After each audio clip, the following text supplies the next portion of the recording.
Hey guys, today I'm going to be doing a book review on Target Churchill by Warren Adler and James C. Humes.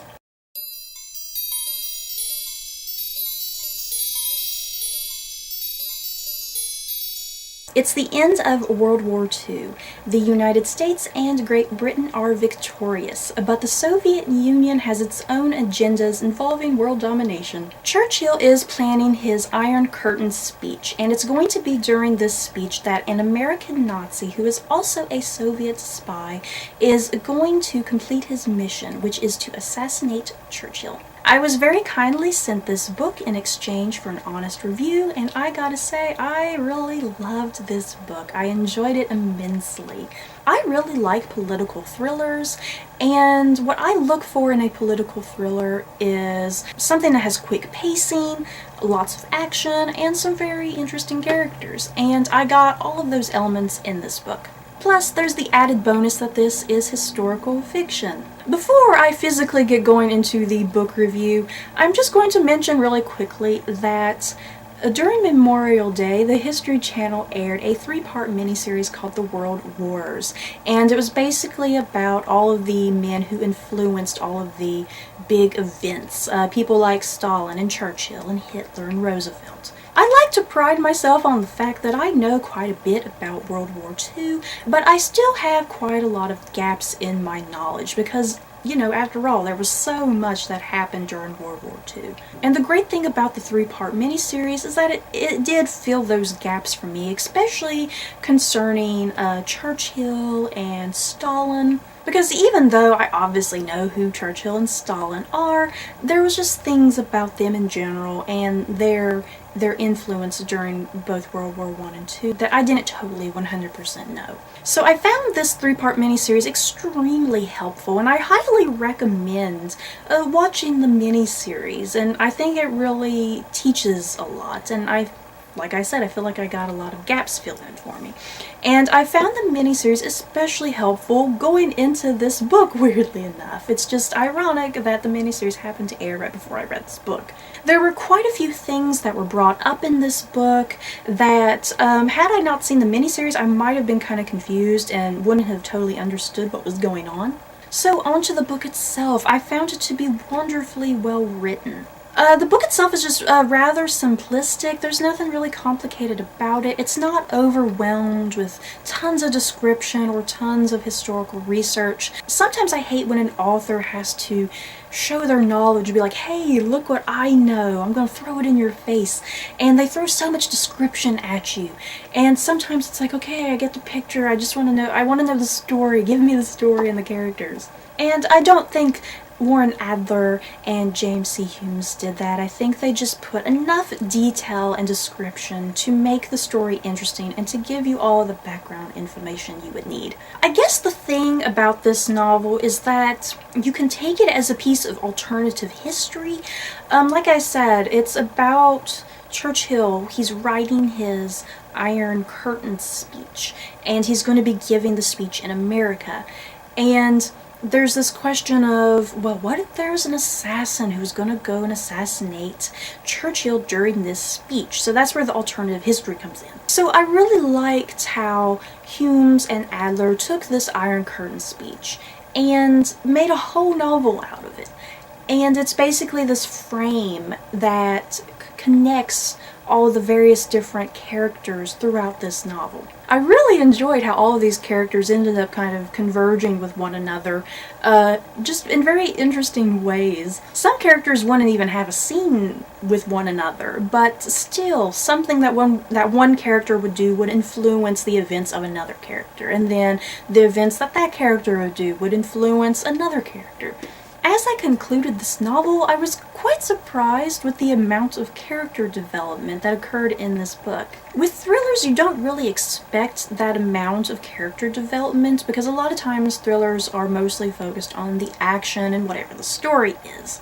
So I was pleasantly surprised that there was a lot of character growth in this book. Churchill is kind of wandering around the book. He's kind of depressed because he's just been recently voted out of office, and so he's trying to find his place and purpose. And he still wants to have an impact on the world. Then there's W.H. Thompson, who is Churchill's loyal friend and bodyguard.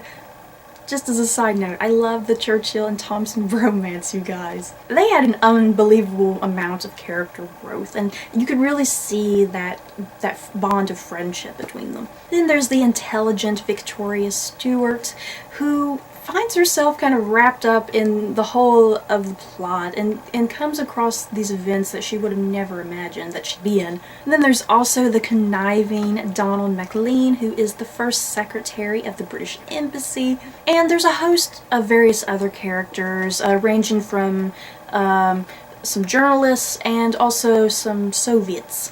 But my favorite character point of view had to be from Franz Mueller, the American turned Nazi turned Soviet spy. I seriously really loved his chapters, even though Franz Mueller is the villain of this book and he's an utterly despicable human being.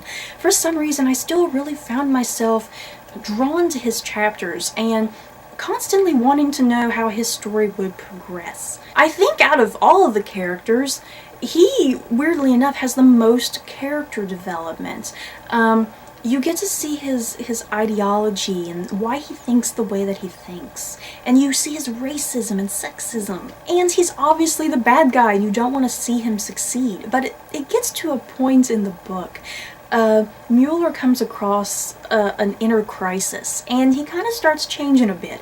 And so the book kind of has this back and forth of, do you want to see Mueller redeemed, or do you want to see him be the bad guy? But yeah, in general, I really loved all of these characters. They were all just so fantastic and well written, and I think overall believable. But like I said, it was the Franz Mueller character that I wanted more and more of, and I would skip quite a few chapters to see when his next chapter would pop up, because I just could not wait. As far as some negative points of this book, they're just minor and just might be something that me personally didn't enjoy. Overall, I did like the female characters in this. I thought they were well written. I liked that they were all intelligent and independent.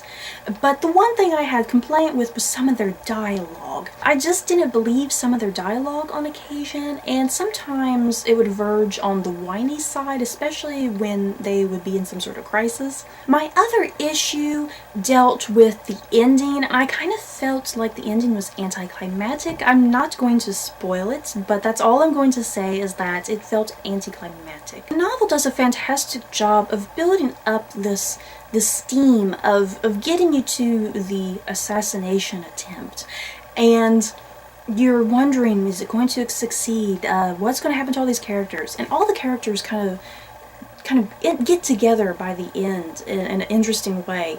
And the novel kind of ends flatly in some ways, because you're building up to this moment, and then it kind of just happens and it's over. And then another detail that I personally had no problems with, but other readers might, this novel is quite graphic and gritty.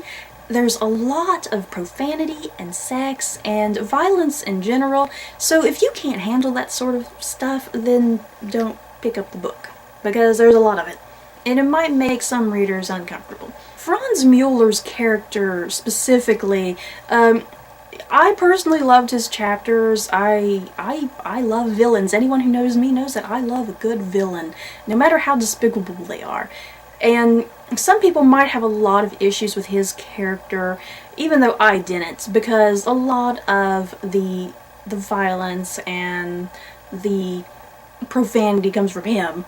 Overall, I highly enjoyed this book. I was pleasantly surprised how much I enjoyed it, and I'm glad I enjoyed it. I definitely recommend this book for fans of political thrillers, fans of World War II fiction. And just a random note here, if you happen to watch the television series The Americans, I think you might really like this book as well. I guess what I'm drawing from the television series to this book is, I guess, all of the elements dealing with spies and the Soviet Union and the thriller aspect. So yeah, I hope you guys enjoyed this review.